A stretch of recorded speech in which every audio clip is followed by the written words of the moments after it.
Our next speaker has more than 30 years' experience in the Department of Education from her work as a teacher, legal counsel, and minister. Reverend Brenda Girton-Mitchell is the director of the Center for Faith-Based and Neighborhood Partnerships at the Department of Education. The mission of the center is to promote student achievement by connecting schools and community-based organizations, both secular and faith-based, to build a culture of educational excellence. Please join me in welcoming Reverend Brenda.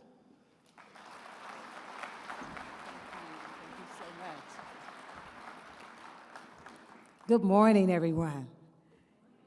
It is really an honor to be with you today and to bring you greetings on behalf of Secretary Arne Duncan, the Secretary of Education for the United States of America.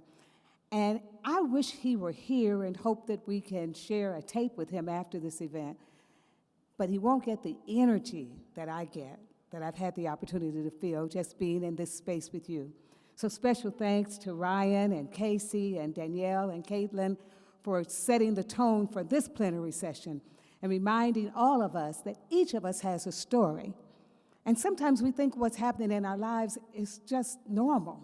It's just who we are. It's just what's supposed to go on. But if you'll take a minute and reflect on the people who you're connected with, the people you're reaching out to, even if it's in your own family, the people whose lives you have the opportunity to help make better, you will see that your story is an important one to share with others. And I just think it was awesome that these young ladies took the time to share their story and inspire us this morning. And they deserve another rousing round of applause.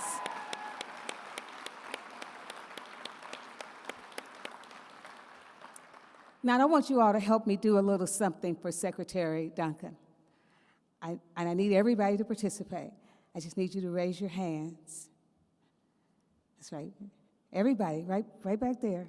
Everybody. Okay. Now I need you to move from side to side. And I want to be able to tell him that I shook everybody's hand at this conference. So thank you. Thank you so much for helping me with that. Secretary Duncan is a wonderful person to work for because he challenges us to find a way to say yes when people say that the problems are too big, too hard, too daunting to be done. And so it's been an inspiring opportunity for us to find ways to work with partners who understand service learning.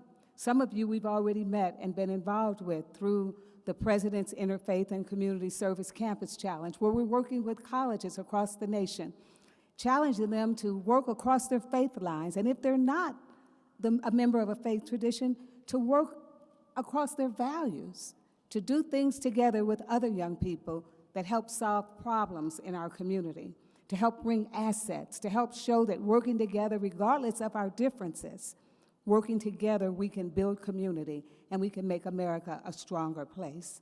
We've had over 300 colleges and universities participate so far, and we've been given the permission to move forward in the next school year as well. So if you're in college or you're working in the college setting or have college friends, make sure to ask them if they're participating in the service learning effort that we call the President's Interfaith and Community Service Campus Challenge. You can find all you need to know about that on our website at www.ed.gov/interfaith. Some of you have also worked with us in the Together for Tomorrow initiative. And Together for Tomorrow says this: our schools, our principals, our teachers are already very, very busy doing the basic things that have to be done to help our children learn and succeed. We have many volunteer partners that want to work in schools and that are working in schools, but their efforts are not always aligned to the outcomes that we need. So Together for Tomorrow comes up with four prongs: ABCs: attendance, behavior, course performance, and college access. And we're asking the volunteers, the people who come to work in the schools, to help get meaningful outcomes in those areas and take some of the load off of the principals. So with AmeriCorps Vista and other United Way organizations, Boys and Girls Club, other schools, other young people are coming to help principals and teachers meet unmet needs by building capacity through the service learning initiatives. We need all the help we can get, and young people are sometimes the best teachers, the best mentors, and the best tutors for other young people. We believe in the power of working together, and Together for Tomorrow is one of the ways that we've done it. And I'm sure you've heard while you've been here about one of the newest efforts, and that's the School Turnaround AmeriCorps, where we'll be adding more capacity in the lowest performing schools in the country so that we can eliminate those gaps and help all children see some success.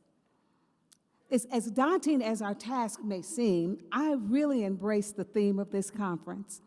My grandmother always taught us to shoot for the stars, aim for the sky, and the sky is the limit. That was the language we used.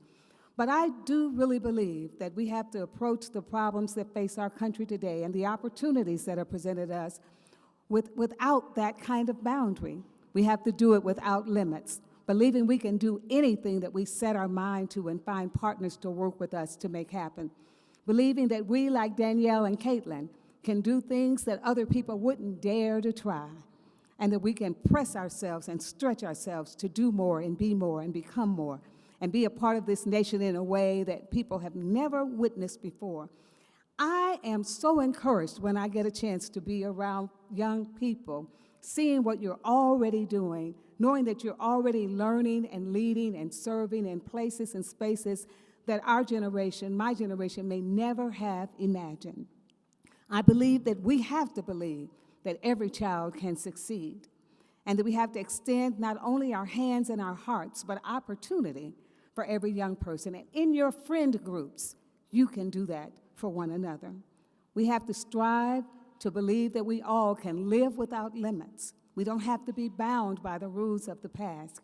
We can find new, creative, innovative ways to achieve the goals that need to be achieved in order to solve some of the most pressing problems in our nation.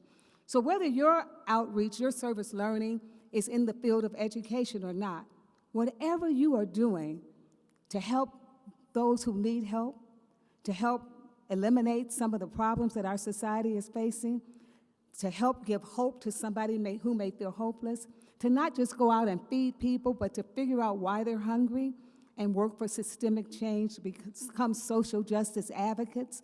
It's not just enough to do, you have to become. And so being here, I know that you're a group of young people who are going to become and inspire those of us who have led before you to do even more, to partner with you in this space of learning, leading, and serving. We have to have a sense of urgency as we work together on these problems and not be afraid to raise up the questions that may be uncomfortable, not be afraid to challenge the system. And for me, in the work that we do, creating the urgency is one of the most important parts of the work because the problems have been there for so long. So how do we fire ourselves up and say we're going to do something about it? We fire ourselves up when we have the opportunity to hear stories of people who need our help, when we can put a face on the problem and then decide we're going to be ambassadors for change. I'd like to leave with you a quote from Dr. Benjamin Mays, who was the former president of Morehouse College, and it's about urgency.